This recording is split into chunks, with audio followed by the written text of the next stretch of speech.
Hi guys! Ako nga pala si Mama Care. At ito namang anak ko ay si Via. For today's video, tuturuan ko naman ang anak ko na tumulong kahit nasa mga simpleng gawaing bahay. At yung goal namin ngayong araw ay pakintabin itong floor ng aming worship area. Oo nga pala, baka kasi nagtataka kayo bakit ang laki-laki ng bahay na aming tinitirhan. Hindi talaga namin ito bahay, ito yung church namin. Yung asawa ko naman yung nagpapastor dito, kaya ngayon dito muna kami nakatera. Siyempre, magsisimula muna tayo sa pag-aalis ng mga alikabok. Dahil nga na-observe namin si Via na mahilig ng magwalis, kaya binilhan namin siya ng cute na walis para naman hindi siya mahirapan. Kesa nga naman pigilan namin siya, sinusuportahan na lang namin yung mga ginagawa niya kung hindi naman ito makakasama sa kanya. Sinusundan ko na lang yung ginawa ng anak ko dito para mas maging malinis. At pagkatapos nga namin magwalis, minap ko na din agad para mas lalo pang maging malinis. Excited na din talaga ako sa magiging result neto.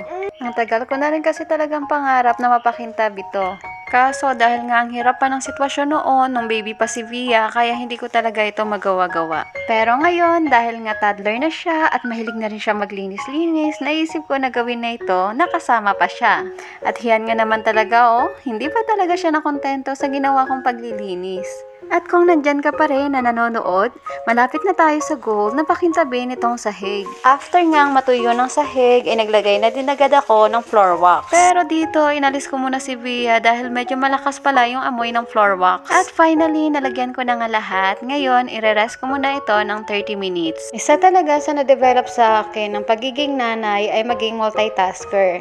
Habang pinapatulog ko nga dyan si Via, sinimulan ko na din ang pagsascrub. Para kahit papaano ay naduduyan na siya. At dahil tulog na din si Via, gagawin ko na ito ng mabilis para talaga makita na natin ang result nito.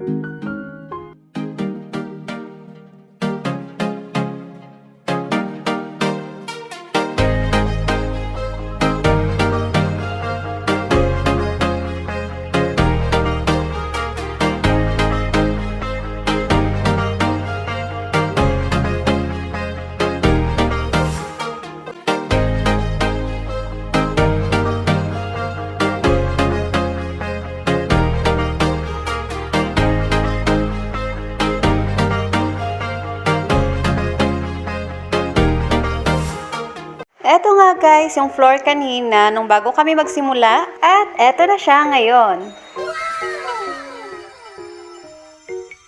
Hanggang dito na lang muna. Thank you for watching!